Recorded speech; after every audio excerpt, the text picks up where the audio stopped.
Buongiorno, bentornati con l'informazione in diretta di Telefriuli con il nostro TG delle 12:30 che apriamo subito con la cronaca. Un esperto d'arte residente nel Pordenonese, indagato infatti per un'evasione fiscale di 2 milioni di euro. Vendeva opere in nero in Italia e anche all'estero, scoperto dalla Guardia di Finanza perché dichiarava redditi irrilevanti pur avendo un alto tenore di vita. Sentiamo.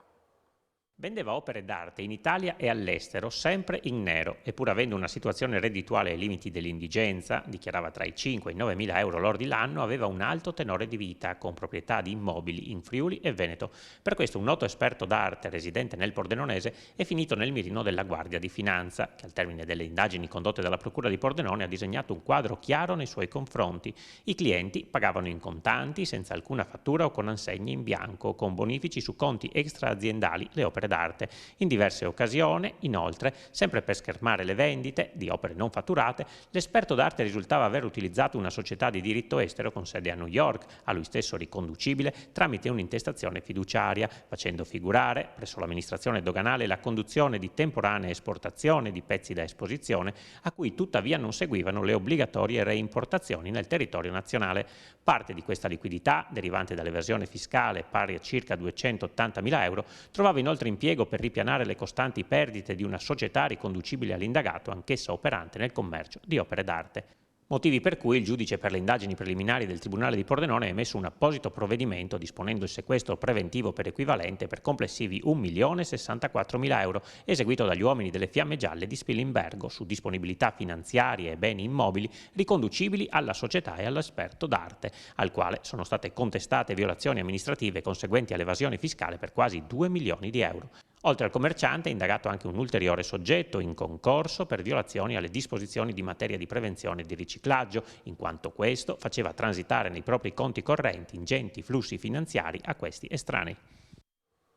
E torneremo dopo sulla cronaca. Intanto il 50% del latte prodotto in regione esce dal territorio per poi essere trasformato. Questo comporta una perdita di valore aggiunto per il territorio, lo ha detto l'assessore regionale alle risorse agroalimentari Stefano Zanieri, intervenendo questa mattina a Trieste sulla conferenza sul tema latte, alimento salutare per produzioni di qualità. Sentiamo. Assessore, si parla della filiera del latte, una filiera importante, una filiera però da valorizzare che fa i conti con le risorse economiche sempre troppo basse. Sì, fa i conti anche con una condizione per la quale la valorizzazione del latte alla stalla è quella che subisce più di tutto una condizione difficile dal punto di vista della trasformazione e della commercializzazione. È evidente che l'avere ormai quasi il 50% del latte, io parlo per la regione Friuli Venezia Giulia, che esce dai confini regionali per essere trasformato al di fuori, significa non mantenere valore aggiunto sul territorio, ma avere anche una quota di queste produzioni che sconta la difficoltà nel raggiungere prezzi al commercio tali da consentire il mantenimento delle aziende, questa è l'altra delle grandi tematiche sulle quali è necessaria una profonda riflessione. Forse anche la condizione per la quale in Friuli Venezia Giulia oggi i grandi gruppi di trasformazione sono gruppi che, pur mantenendo l'attività qui in Friuli Venezia Giulia, certamente competono sul mercato che è quello principalmente della grande distribuzione, viene un po' a mancare quella capacità di valorizzazione del prodotto regionale sul mercato di prossimità, dove il prezzo potrebbe essere sicuramente migliore e a vantaggio quindi anche degli allevatori. In questo senso cosa possiamo chiedere all'Unione Europea? All'Unione Europea assolutamente nulla, anzi mi permetterei di dire che stiamo ancora scontando delle grandissime problematiche derivanti da quelle che erano i meccanismi passati dell'Unione Europea delle quote, perché oggi abbiamo ancora delle aziende profondamente in crisi dal punto di vista finanziario per sistemi che sono finiti ormai col 2014, ma gli effetti si vedono ancora oggi. E sicuramente in termini di chiarezza e di percorso il Movimento 5 Stelle sta meglio oggi rispetto a ieri. Conte, leader naturale, finalmente potrà esercitare la sua leadership attraverso gli strumenti che il Movimento gli metterà a disposizione. Lo ha detto il Ministro alle Politiche Agricole Stefano Patuanelli oggi a Trieste, dove ha partecipato a un incontro, come si diceva prima, alla filiera del latte. Sentiamo le sue dichiarazioni. Ministro, si parla di latte, un elemento fondamentale nella vita degli esseri umani, insomma, però c'è un problema legato alla filiera del latte, soprattutto al punto di partenza. Beh, intanto si parla di alimentazione nella scuola, si parla quindi di salute, di come la dieta mediterranea possa essere prevenzione per molte patologie. Io sono un esempio, ho perso 25 kg seguendo la dieta mediterranea e faccio risparmiare circa 120 euro al giorno di pillole al servizio sanitario, quindi l'alimentazione serve l'educazione alimentare, quindi un progetto importantissimo.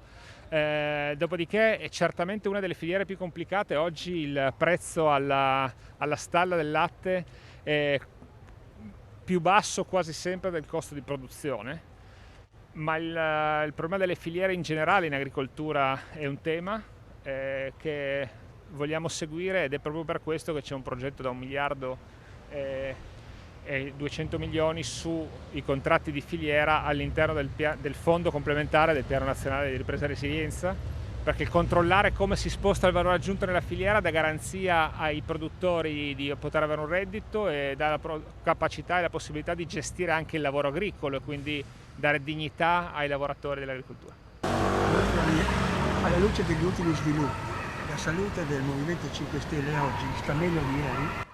Beh, sicuramente, almeno in termini di chiarezza e di percorso, sta meglio. Io sono da tempo sostengo che Giuseppe Conte è il leader naturale del Movimento 5 Stelle, finalmente potrà esercitare questa sua leadership attraverso gli strumenti che il Movimento gli metterà a disposizione.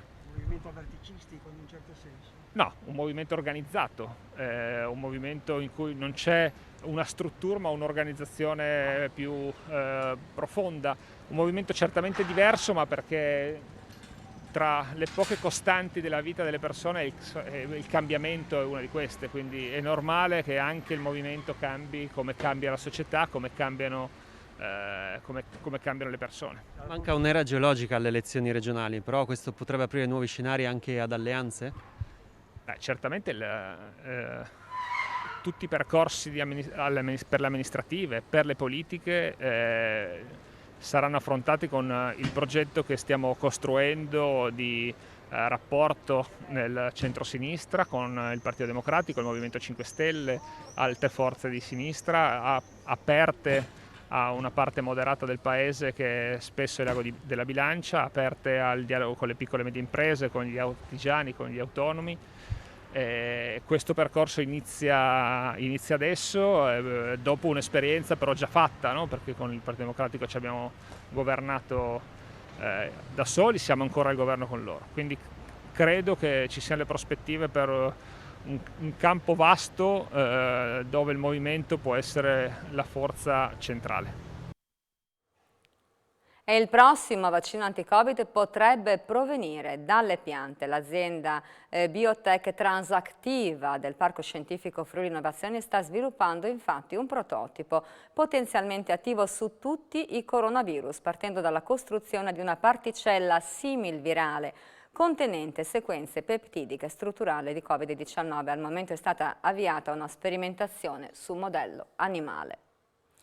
E nell'ultimo anno e mezzo hanno trovato lavoro molto con la DAD, sono stati chiamati nativi digitali, eppure un questionario proposto agli studenti di terza media, anche friulani, da parte di Save the Children, evidenzia importanti carenze sul fronte della cultura digitale. Il 29% non sa scaricare un file, ad esempio, da una piattaforma digitale della scuola. Vediamo.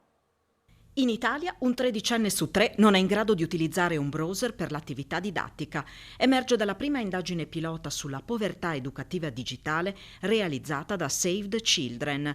Lo studio è basato su un questionario sottoposto a 772 studenti di terza media in 11 città e province, tra le quali Udine. Al termine di un anno scolastico durante il quale si è lavorato molto in DAD, utilizzando dispositivi informatici da casa, fa un certo effetto scoprire che i ragazzini nativi digitali nel 29,3% dei casi non siano in grado di scaricare un file da una piattaforma della scuola. Il 32,8% non sa utilizzare un browser per l'attività didattica e l'11% non è capace di condividere uno schermo durante una chiamata con Zoom. Save the Children ricorda come il livello di povertà assoluta tra i minorenni nel 2020 abbia raggiunto il top dal 2005. In Italia sono 1.346.000, 209.000 in più rispetto al 2019. Dallo studio emerge che un quinto dei ragazzi non è in grado di rispondere correttamente a più della metà delle domande proposte per valutare le competenze sugli strumenti digitali. Quanto alla disponibilità di dispositivi, quasi un ragazzino su 3 non ha un tablet a casa e 1 su 7 neanche un PC. L'82% del campione ha fatto sapere di non aver mai utilizzato prima della pandemia il tablet a scuola. Il questionario indaga anche sui social network. Il 31% degli intervistati pensa che l'età minima per avere un profilo sui social, ad esempio TikTok o Instagram, sia inferiore ai 13 anni. Circa il 7%, 10 anni o meno. Il 56,8% non è a conoscenza delle regole relative all'accessione ai social della propria immagine, mentre il 46,1% non è in grado di riconoscere una fake news riguardante l'attualità. Due notizie di cronaca: i vigili del fuoco di Trieste hanno supportato questa mattina un camionista che aveva perso il suo carico di ferro, creando non pochi disagi alla circolazione. È stata impiegata anche una autogru. Mentre a Tolmezzo, a seguito di un incidente stradale, una persona è fuggita senza prestare soccorso. La persona ferita ha riportato un colpo di frusta, è stata accolta in ospedale. Poi gli agenti della polizia locale sono riusciti ad individuare il responsabile, denunciato per lesioni personali e fuga da un incidente. E chiudiamo con un servizio da Aiello, partito con 6.000 pezzi. È il museo più grande, poco noto, della civiltà contadina in Italia. Vediamo di cosa si tratta attraverso le voci del suo proprietario. Nel 1956 io avevo un'azienda agricola che l'abbiamo tuttora, e allora per riprendere un po' l'attività di questa azienda mi ero munito dei primi trattori e mi sono reso conto che gli attrezzi agricoli che si usavano per secoli erano ormai inutilizzabili. Era stato tutto trasformato e meccanizzato, e quindi mentre gli altri buttavano io raccoglievo, perché avevo intuito, anche se ero molto giovane, che sarebbero divenuti oggetti da museo. E così ho fatto per molti anni, fino al 1989-90. Poi ho trovato questo complesso, questo borgo, che ho dovuto acquistare, e qui ho sistemato tutti gli oggetti secondo un determinato criterio museale. Sono andato ovviamente a vedere gli altri musei, ho cercato di imparare. Lei pensi che abbiamo aperto questa sede museale con 6.000 reperti. Oggi, con acquisti e donazioni, siamo arrivati a 25.000 oggetti esposti. E siamo in chiusura, grazie a Tiziano Campigotto e al suo collaboratore Andrea. Tra pochissimo però l'appuntamento con A Voi la linea, subito dopo la pubblicità. Rimanete con noi.